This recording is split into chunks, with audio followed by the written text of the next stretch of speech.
Bismillahir Rahmanir Rahim. Okay, so I just wanted to actually explain a section from the Quran. So this is the surah, Surah Al-Ahqaf. And it starts off بعد أعوذ بالله من الشيطان الرجيم بسم الله الرحمن الرحيم حميم تنزيل الكتاب من الله العزيز الحكيم. So Hamim, so those letters, we don't know the meaning of it.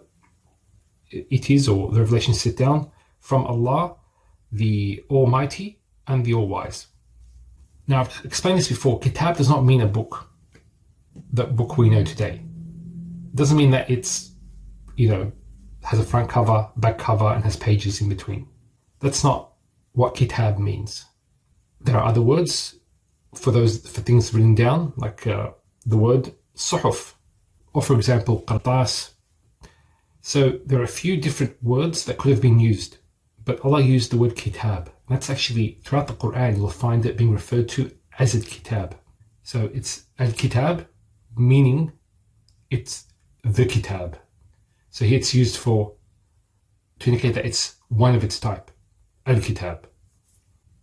Tanzilul Kitab, the revelation of Al-Kitab. Notice I haven't translated Kitab. It has a number of meanings.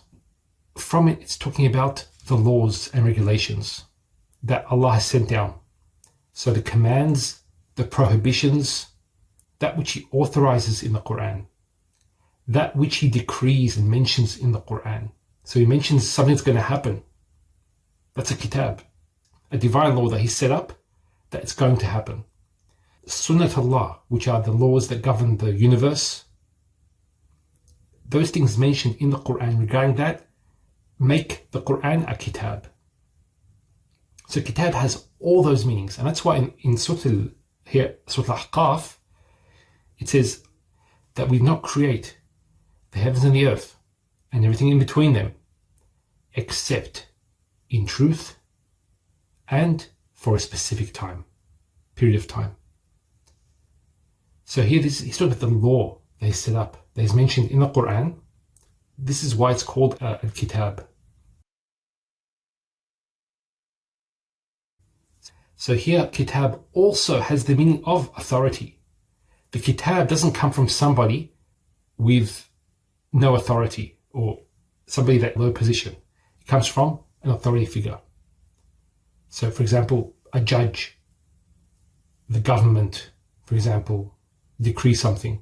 That's a Kitab. Let's go to the base letters. From the same base letters, we get the word kabata.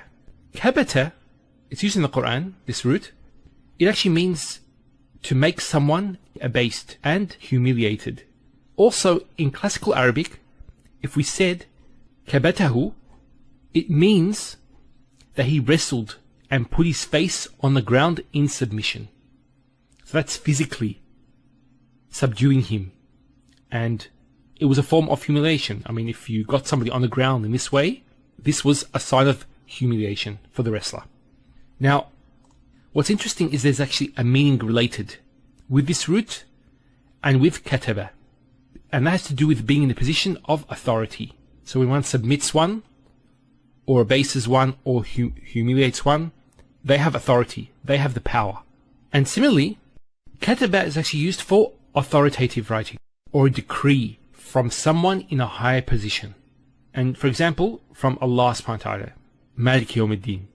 And on a more small scale, we have the judge, who issues decrees and verdicts. So here, kataba actually means to order, to prescribe, to make a contract, to make a decree.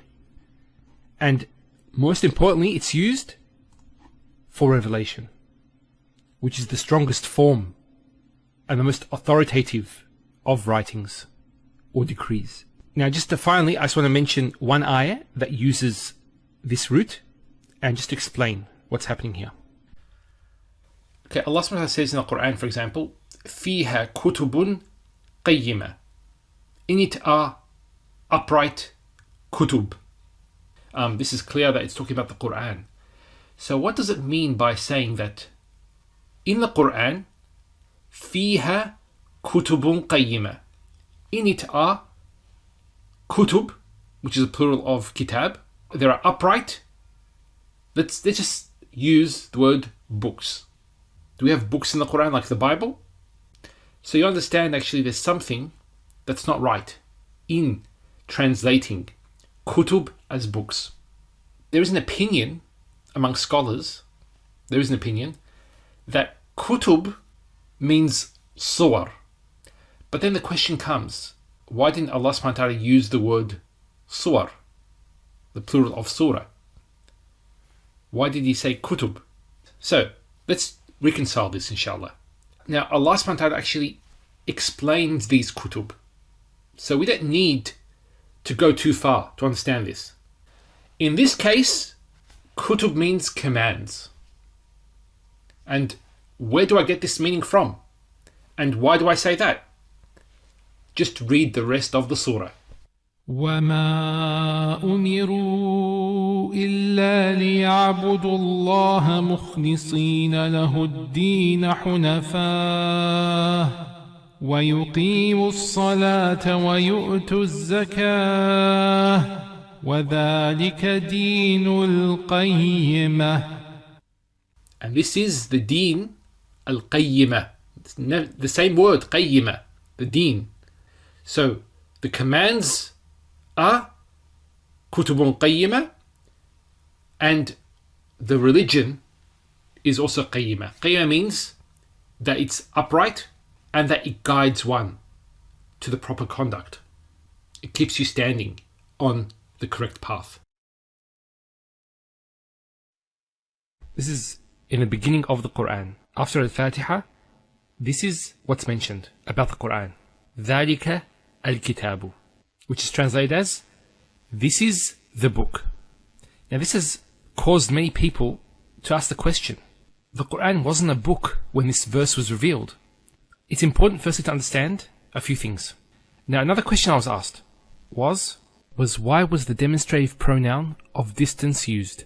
Because a book is something that is close to one, that one reads, that one understands, that one recites. So wouldn't it have been better to use هذا instead of ذلك? ذلك means that, which is more distant than this. Now just to answer this question, I'm going to mention a few points here. So the first point we mentioned already, the Quran was not a book when the Quran was revealed. Second point, the word Kitab does not mean a book.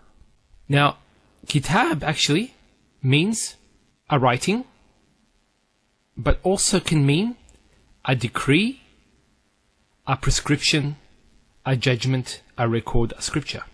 So for example, when prescribing something, Allah says about fasting, كُتِبَ عَلَيْكُمُ الصِّيَامِ.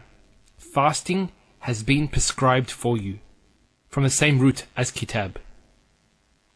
We have this ayah in the Quran. إِنَّ عِدَّةَ الشُّهُورِ عِنْدَ اللَّهِ 12 شهرا في كتاب الله.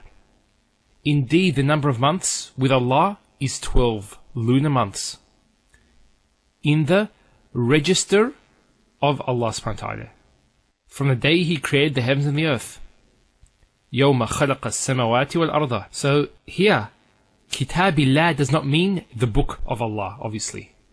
It's talking about Him decreeing 12 months. He could have made it 13 months. He could have made it 14 months. But He chose to make it 12 months. So Kitab here means a decree. It doesn't mean a book.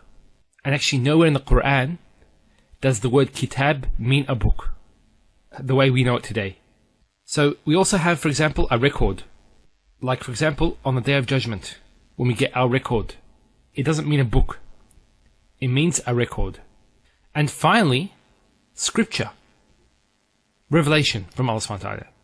Scripture is also Kitab. Now, in Arabic, the al, the alif lam of definiteness, has a number of meanings. One of its meanings is to single out something, to be the highest. as well as perfection. And that's the meaning that al gives al-kitab, this word al-kitab. And here kitab obviously means a scripture with its decrees by Allah subhanahu wa ta'ala. So it commands, prohibitions, and all these things. So it actually doesn't mean physically a book. Now going back to our question, why was the demonstrative pronoun of distance used there? Scholars give two reasons for this, and both opinions are supported by the Quran. So the first one, in Surah Al-Buruj, what does it say? بَلْ هُوَ قُرْآنٌ مَجِيدٌ, but this is an honored Quran, فِي لَوْحٍ مَحْفُوظ, inscribed in a preserved slate or tablet. And obviously this is talking about where it exists, and obviously there's a distance. So therefore, ذَلِكَ was used. So that's one opinion there. The second opinion, which is also supported by the Quran, and actually there's an ayah, you will see a very strong connection between this ayah and the ayah that I'll show you now. وَإِن كُنْتُمْ فِي رَيْبٍ مِمَّا نَزَّلْنَا عَلَى عَبْدِنَا.